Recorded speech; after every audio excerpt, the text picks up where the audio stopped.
Hafa students, I am Governor Lou Leon Guerrero. You all have been through a year of big changes. We've had to adapt and make big changes to keep our families and our island safe. But with change comes opportunity and a chance to try new things like PBS University. While Lieutenant Governor Josh Tenorio and I will continue to do our part to keep our island safe, you students have a part to play as well. Your part is to keep learning and to keep up with your lessons. That's why I am happy to see you here ready to learn with PBS University. PBS University is a way to bring a continuous educational curriculum to you while you stay safe at home during this time. To help you keep up with your studies, we asked our friends at PBS Guam and the Guam Department of Education to put together this episode. Thank you for doing your part and have a great lesson. PBS University is a program by PBS Guam and the Guam Department of Education in conjunction with public school teachers. These lessons are created to provide both parents and students with a unique educational experience while helping students to continue learning at home. PBS University, next on PBS Guam.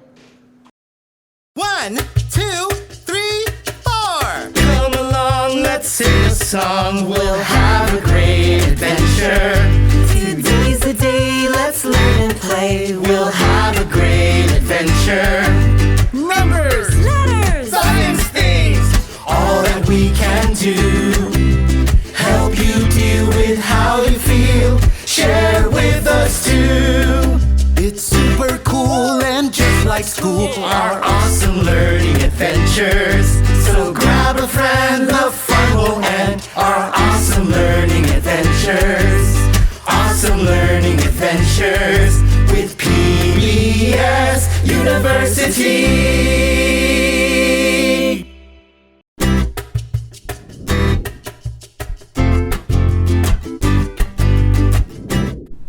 Mabuhay! Hello, boys and girls. My name is Mrs. De Guzman, and I am the Literacy Kindergarten teacher for PBS University Guam. I like to call our time together Circle Time. Today is a very special episode. We will feature a local author, Jennifer Sene. I asked her to share one of her books with us today, and I'm excited for you to listen to her story. As you listen to this story, I want you to think of the 5 W's. What are the 5 W's? Who, what, where, when, and why. These are questions you can ask yourself to understand details in a story. Let's make that an I can statement. I can understand key details in a story using the 5 W's. Let's get to it. It's time for Circle Time. Hi, my name is Jennifer Sene. I am a mother, a chronic illness advocate, and a children's book author. Today, I will be reading to you my latest book called Wonder Mommy. Let's begin.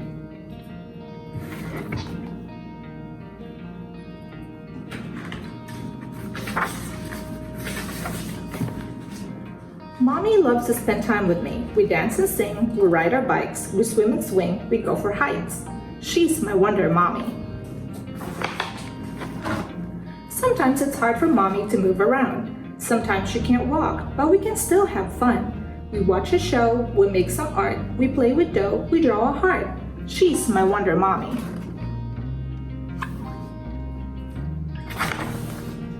Mommy loves talking to me. Sometimes we can be a little noisy. I share my dreams and tales from school. She cheers me on, my mommy's school. She's my Wonder Mommy. Some days it's hard for Mommy to talk, so we play quiet games. We play Sink the Ship, we play Count the Spots, we play Tic-Tac-Toe and Connect the Dots. She's my Wonder Mommy. Even though some days are tough, Mommy finds ways to make me laugh. She acts like a clown, we play hide and seek. Mommy tickles me. Mommy, you can't peek. She's my Wonder Mommy. But there are days when Mommy can't play with me. Mommy's muscles get stiff and tight, so Daddy and I stay by her side. We sit on the couch, make her tea, we cuddle in bed and watch TV. She's my Wonder Mommy. When mommy's having a good day, we explore exciting new places. We go to the beach, we visit the zoo, we go to the park, we go camping too. She's my wonder mommy. There are days when mommy really can't go anywhere. Her body does things she can't control. When mommy's having a rough day, we stay home and help her feel better. She takes her medicine and I give her a hug, Kula cuddles with her. Thank you, my ladybug. She's my wonder mommy. When mommy's back on her feet, nothing can stop her. She goes to the gym, she takes me to school, she bakes me a cake, we swim in the pool. She's my wonder mommy. But mommy gets tired very quickly, so daddy tells her to slow down. She takes a quick nap, she gets plenty of rest, but when she feels better, she does what she does best. Play with me! Shh, she's my wonder mommy.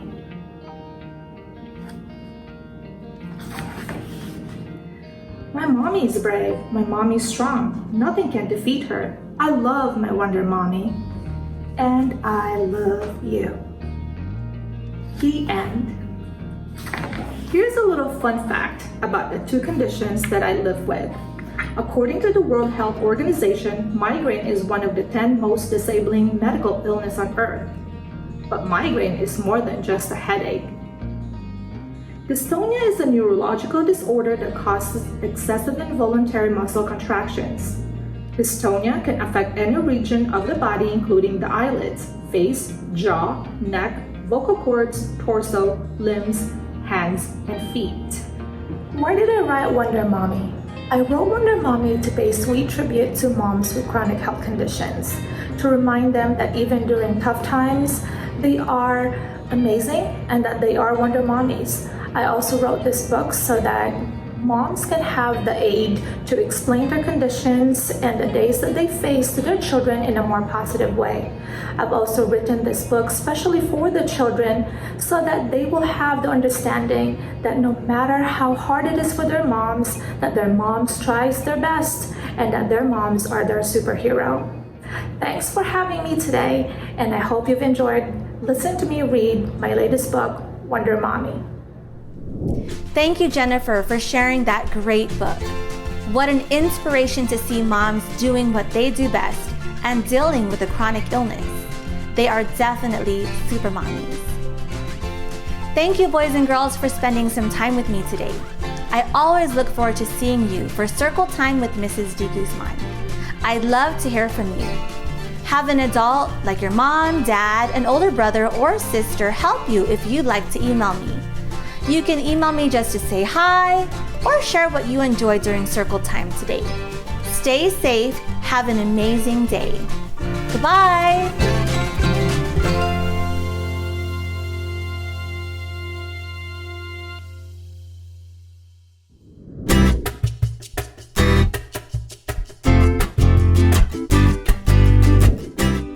Hey boys and girls, and welcome back to PBS University. You know, another way we can say hello is mabuhay. And that's how our friends from the Philippines say hello, right? Let's say it together. Mabuhay! And if you're just joining us, welcome aboard. We're glad to have you here. Last time we talked about identifying numbers 1 to 10. And before that, we counted 1 to 25. So this time we're going to talk about more and less. Anyone out there know what those are? Alright, so we're going to talk a little bit about it. But before we do that, and you know what time it is? It's our I can statement time. So let's say our goal for this week. I can tell the difference between more and less. The importance of being able to tell the difference between more and less is because this will really help us when we start adding and subtracting later. So make sure you pay close attention, alright? So how can I talk to you about more and less? I think I have an idea. So let's say you're at a fiesta and you want to get more food because you're really hungry. Maybe you'll get some rice. Maybe you'll get barbecue chicken, some lumpia, potato salad, and maybe even a dinner roll. So let's count how many different foods we got. We have 1, 2, 3, 4, and 5. That's 5, yeah. What about if we weren't so hungry? Maybe we'll want to get less food. Maybe we'll just get some rice, potato salad, and barbecue chicken. So how many do we have now? 1, 2, 3.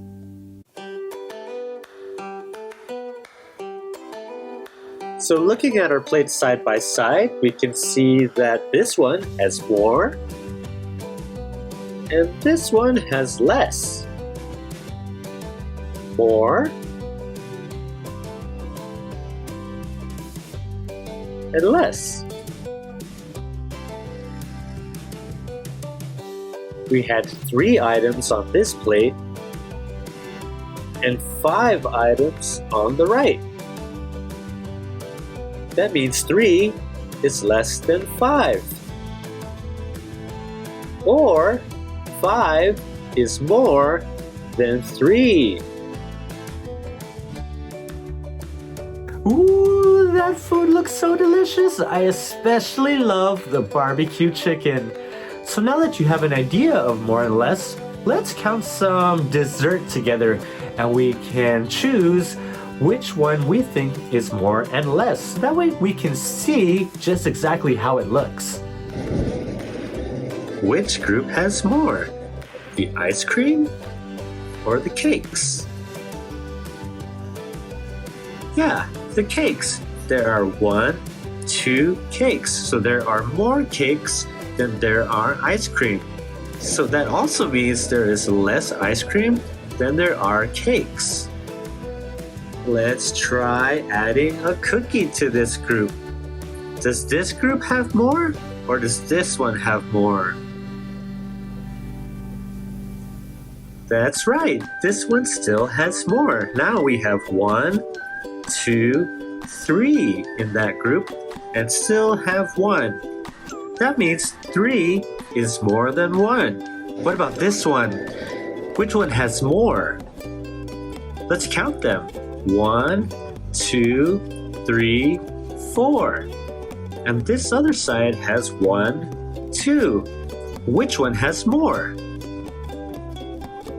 Yeah, this one. 4 is more than 2. And 2 is less than 4. How many of you out there like desserts? Raise your hand. Oh, what's your favorite dessert? I heard cake. What else do you like? I heard popsicles? Ice cream? Ooh, vanilla is my favorite flavor, even though some people think that it's not the best. So now, let's play a game. I'm going to ask you to point to a group of objects that have more, or maybe a group of objects that have less. You think you can do it? Alright, that's what I want to hear. Here we go. Let's count how many red hibiscus we have. 1, 2, 3. Let's count how many yellow we have. We have 1, right? We have 3 red and 1 yellow. Point to the one that has more. Yeah, the red hibiscus. That means 3 is more than 1. Which one has less now? Yeah, the yellow hibiscus. 1 is less than 3. So let's count how many pieces of chicken we have. 1, 2, 3, 4, 5, 6, 7 pieces of chicken. How many scoops of rice do we have? 1, 2, 3, 4, 5, 6. So which one has more? Yeah, the chicken. And which one has less? That's right, it's the rice. What about this one? We have 8 circles and 10 triangles. Which one has more? That's right, 10 triangles is more than 8 circles. Which one has less? That's correct. 8 circles is less than 10 triangles. Great job, everyone. I think you can do our I can statement, right? Let's say that one more time. I can tell the difference between more and less. All right, everyone, that does it for me for this lesson. Come back next time so we can learn more math skills together. And remember, math counts because you count. See you later.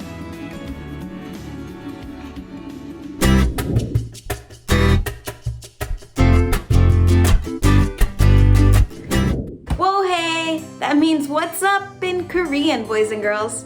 And welcome back to another episode of PBS University. I'm your kindergarten science teacher, Miss L.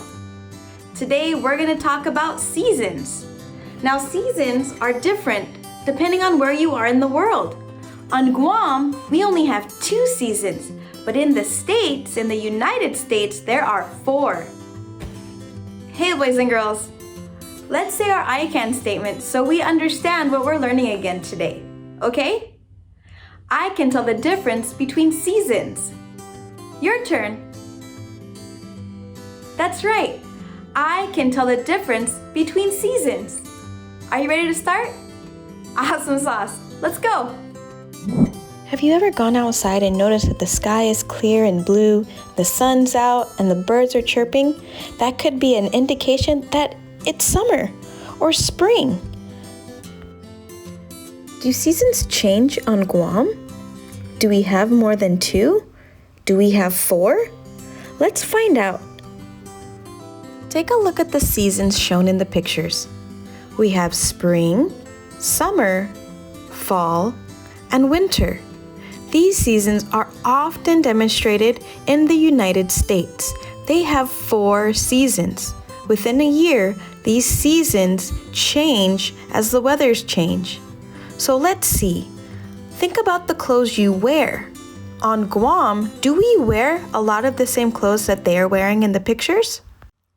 Do we wear shorts and short sleeve shirts like the girls on the bike in the summer picture? Or do we wear long sweaters and hats to keep us warm like in the winter? Some of these seasons we might experience on Guam, but others we don't, and I'll tell you why. First, we need to find out what causes seasons. Earth is always moving around the sun, and at the same time it spins. Astronomers say the Earth spins on an axis. An axis is an imaginary skewer which goes right through the center of the Earth. All planets have an axis. Earth's axis does not stand up straight. It is a bit tilted. It looks like Earth itself is a bit tilted. As it spins on its axis and travels around the sun, Earth always stays tilted. This way, there are times where some places get a lot of sunlight and others get less. Wow, take a look at the globe. It has a replica of where the United States is on the Earth and where the light is shining. Now, if you look closely, you'll see Guam is not located in the same area as the United States. This weather and season map shows where we are in the world. That's where we are, and that's where some people live in the United States. So this means that Guam is characterized by 2 different seasons, a dry season from January to May, and a rainy season from July to November. Okay, boys and girls, we're going to do a little activity using flashlights or a lighting device and the globe. Or if you don't have a globe at home, if you want to do this with me, you can find anything that's a ball shaped or a sphere shaped, like the Earth. Okay? Okay, boys and girls, now that we have all of our materials ready, we're going to demonstrate how the sun or the sunlight affects the Earth and how it's warmer or colder depending on where you live on the Earth. Okay? So if you look at the light is shining on one side of the Earth. That's normal. When you go outside in the daytime, you see the sun in the sky. But if you live on a different part of the world, it's not sunny anymore, is it? No. If it's brighter and sunlight on this side, that means all the way on this side of the hemispheres of the Earth, it's dark. That means it's also nighttime, and it could be colder depending on where you are in the world. So if we live here in the wet and dry area, That's the tropics that only has 2 seasons. But some other places like the United States, they have all 4 seasons, like summer, spring, fall, and winter. Boys and girls, let's see if you can tell the difference between the seasons by using the trees and the shadows. Let's look at some of these examples. This photo is on Guam during December. You see how bright and sunny it is? Now let's look at a winter photo in December in the States. If you've ever gone on an adventure on Guam, this is what it looks like in October. The trees still have leaves on it, and it's the fall season in the United States, so the trees would look like this. Now this is my favorite time of year. It's also the dry season on Guam. So this photo shows everyone outside having fun. That's because it's spring. That's right, boys and girls, it's spring. When the flowers are blooming and the sun is out and the birds are chirping, that's an indication it's springtime. You guessed it. It's nice and bright and sunny and warm. That's right, it's summertime. So summer on Guam and summer in the United States somewhere. What a wonderful job today, boys and girls. You helped figure out and discover that Guam, where you live, only has 2 seasons, wet and dry season. Great job! But now you also know that the United States has 4 seasons: winter, spring, summer, fall. 4 seasons. Great job! Okay, boys and girls, are you ready to repeat your I can statement? Let's see if you understood everything we learned today. Ready? I can tell the difference between the seasons. Great job, Viva. Let's do it again, one more time. I can tell the difference between seasons. Great job. Until next time, boys and girls, this is your kindergarten science teacher, Miss L. Until next time, bye!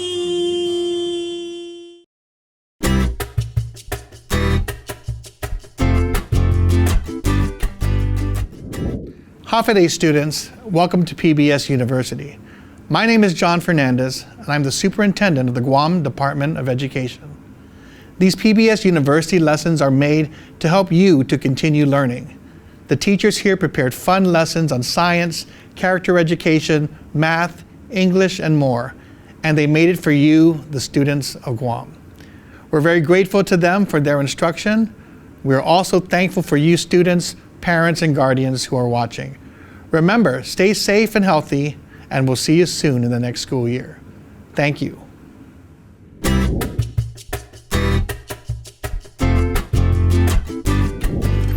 Half a day. And in Chukis, we say Rananim.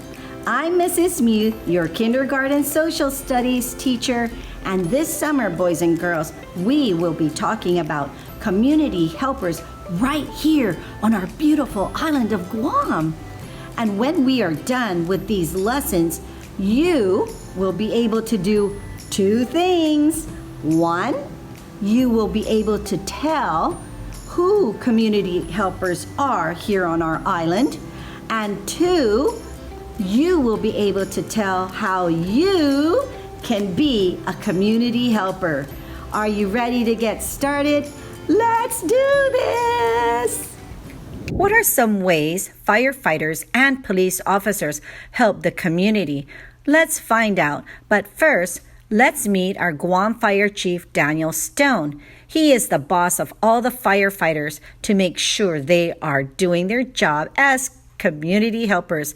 Here we have firefighters pledging to do the best in being community helpers at putting out fires, helping those who are injured, and cleaning up in the community. Awesome, firefighters! Now, let's meet our Guam Chief of Police, Stefan Ignacio. He is the boss of all the police officers to make sure they are good community helpers.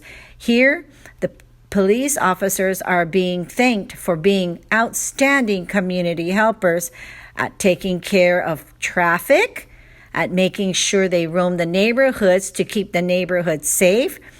And boys and girls, they check your cars to make sure everybody in the car is wearing their seatbelts. So make sure you buckle up and remind everybody that they must wear their seatbelts.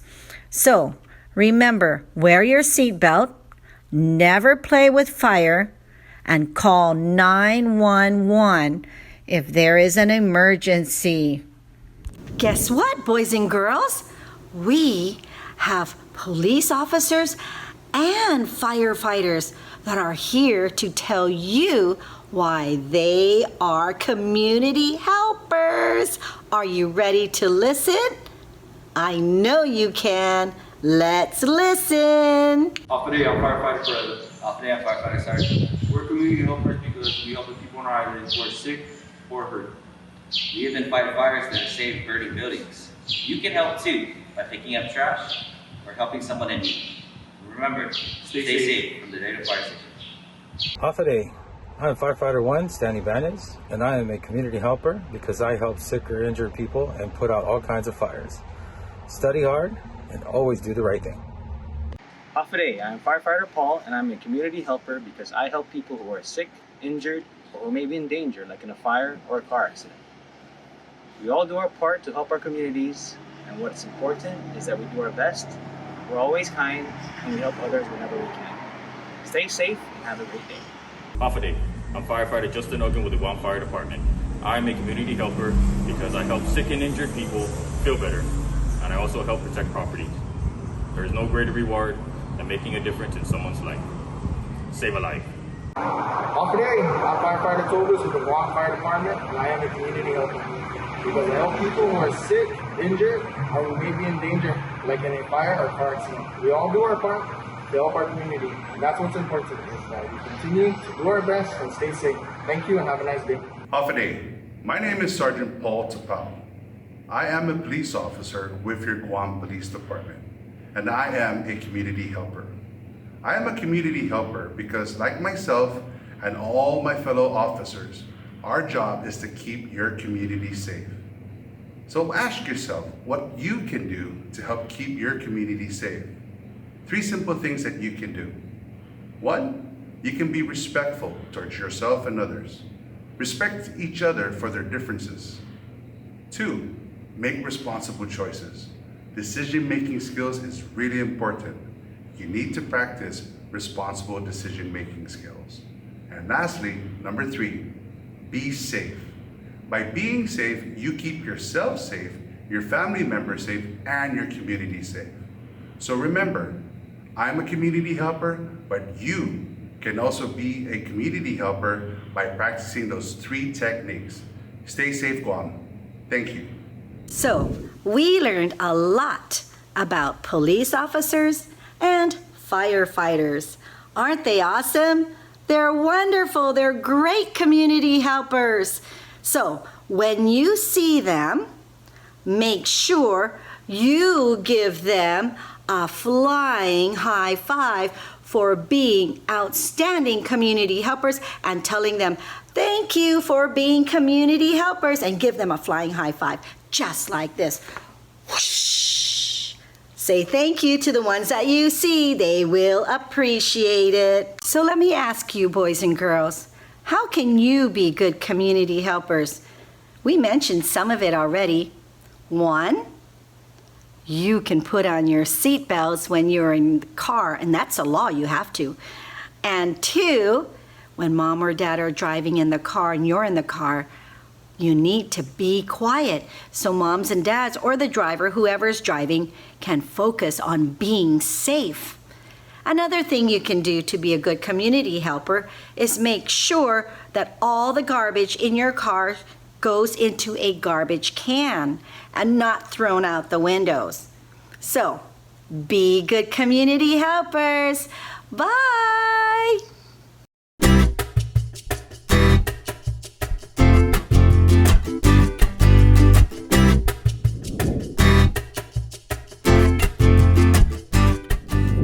Buenas and Hafa. Mabuhay, Rananim, Konnichiwa, Annyeonghaseyo, Ni hao, aloha, and hello, boys and girls.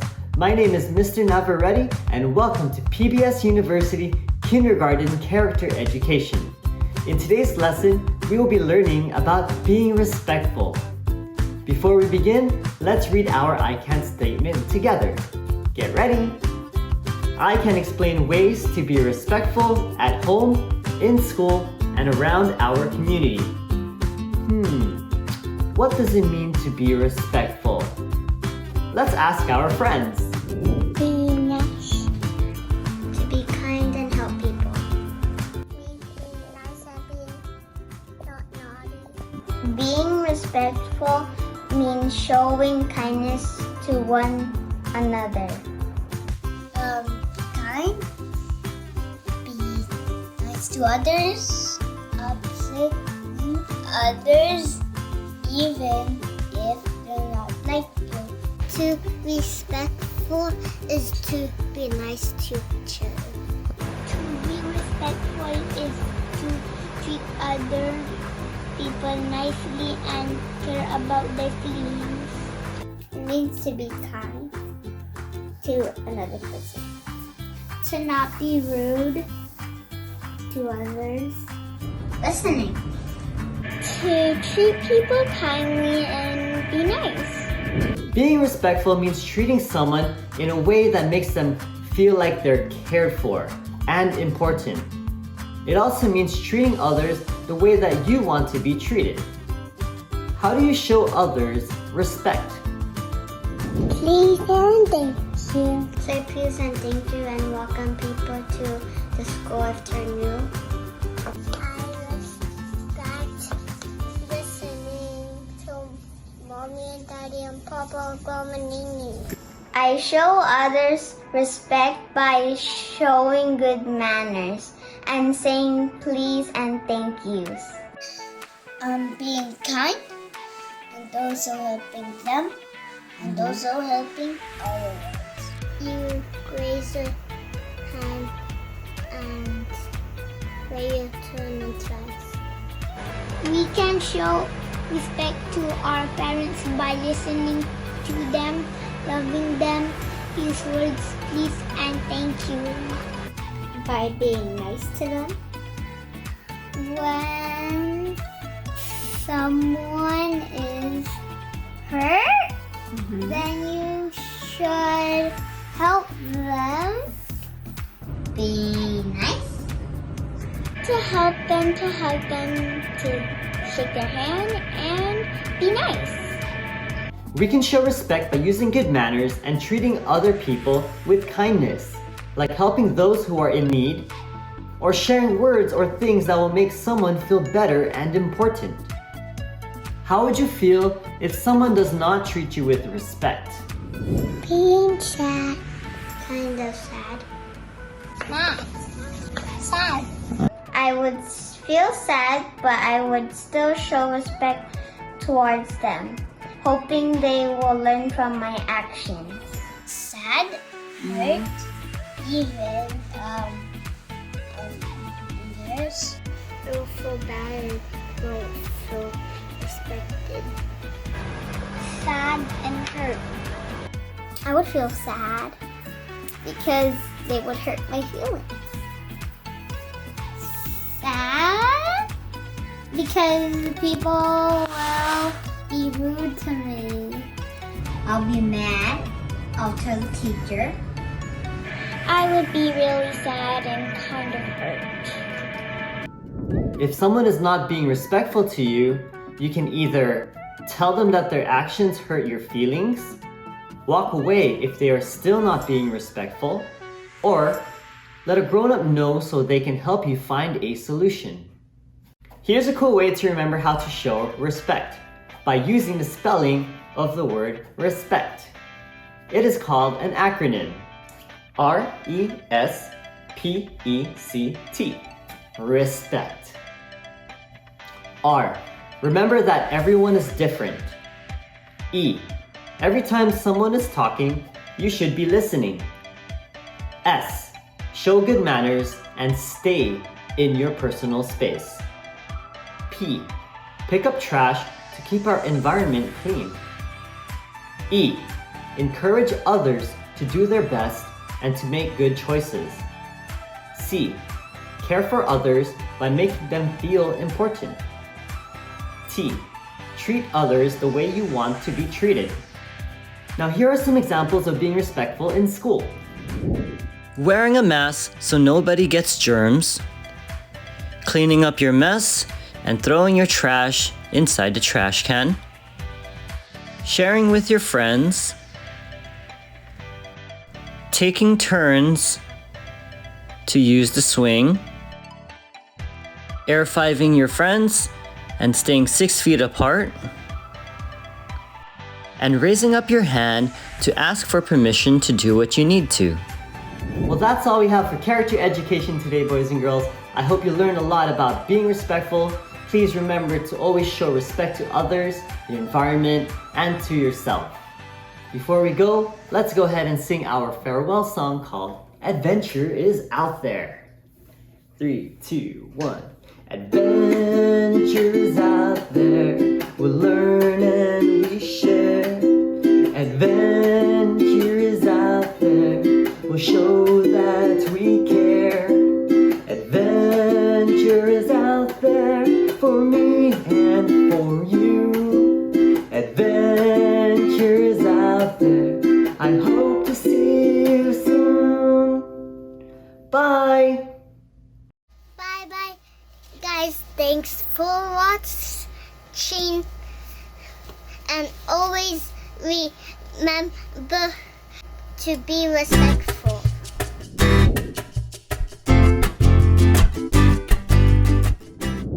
Welcome back, PBS University. It's Tomorrow time, and I'm Senora Loretta. Today we're going to be talking about places in the community. Lugar siya gi comunidad in Chamorro. I'm going to go over some vocabulary words to help you with these places. The first one is Guma. Guma, which means house. Guma. Number 2, escuela. Escuela, which means school. Escuela. Number 3, tenda. Tenda. What do you think this is? You guessed it. Store. Tenda. Number 4. Ooh, waves. Kantantasi. Kantantasi means beach. Kantantasi. Number 5. Liberia. Liberia. That looks like a book, huh? Book. Liberia. Here are pictures in the community that will help you remember the vocabulary words for Lugar siya gi comunidad. We will also learn 2 adjectives in Chamorro for near and far. Hihut and sago. Here are the words. Hihut, hihut, near. Sago, sago, far. Boys and girls, do you remember the word for house in Chamorro? That's right, guma. Guma. This is a picture of me near the guma. Do you remember the adjective near? That's right, hihut. Hihut. Hihut igima. The house is near. I am standing far from the guma. Do you remember what the word far is in Chamorro? Yes, that's right, friends. Tsago. Tsago igima. The house is far. This is a picture of an elementary school. For the word school in Chamorro, it is escuela. Can you say that? Escuela. Good job, friends. I am standing near the school. Let's try and use the word near and school in Chamorro. Hihut y escuela. Let's try that one more time, my PBS University friends. Hihut y escuela. Gof Mallet. Oh, look at this picture. That's right. I am Toggle. Far. And the picture behind me is escuela. Toggle y escuela. Toggle y escuela. Gof Mallet. Can you guess what this picture is? Yes, you guessed it. It's a picture of a grocery store. Store in Chamorro is tenda. Tenda. Can you say tenda? Gof Mallet. Yes, that's me standing at the front of the door at the tenda, the entrance to the grocery store. Let's try to use near and store in Chamorro. Hihut y tenda. Hihut y tenda. Boys and girls, can you say the word store in Chamorro? Gof Mallet. You remembered tenda. Can you help me? Am I near or far from the store? That's right. Toggle.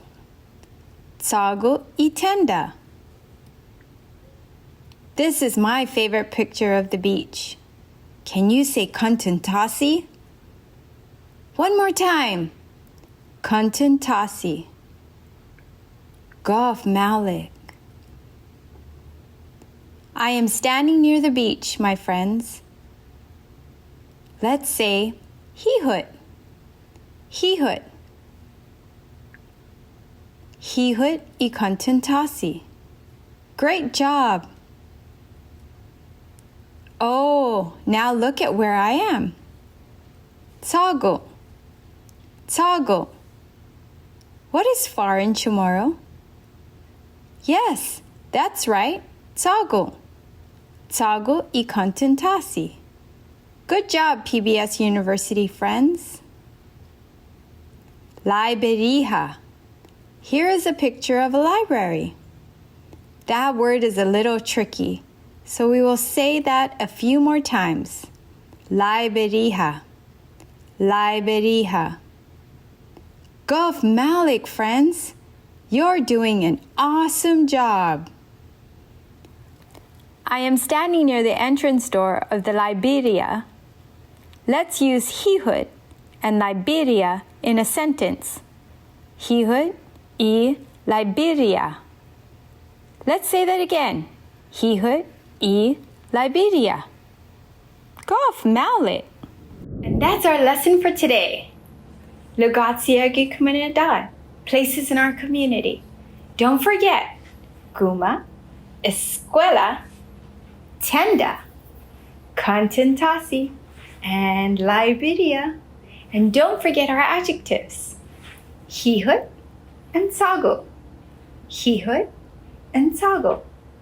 Hasta magpo tomorrow. Adios! Fast, fun facts. Fast, fun facts. With Mr. Ernest Ochoco. Ni hao, that is hello in Chinese. Did you know that a majority of dinosaur bones are found in 3 places in the world? That is North America, Argentina, and China. So we're saying ni hao today. Now, did you know that chickens are the closest living relative of the dinosaurs? Yes, in particular, the king of all dinosaurs, the T-Rex. That's right, the T-Rex. And did you know that 65 million years ago, that's a long time ago, one lineage of dinosaurs survived? That is the birds. So technically, all birds that you see are descendants of dinosaurs.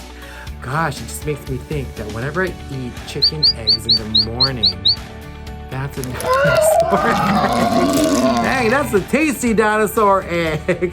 That's so yummy. So anyway, that is your fast fun fact with me, Mr. Ernest Ochoco, and my chicken friend. Now when you see them running around in the yard, just think of them as little tiny velociraptors, hunting for little grubs and little animals. All right, everyone, have a great day. Bye.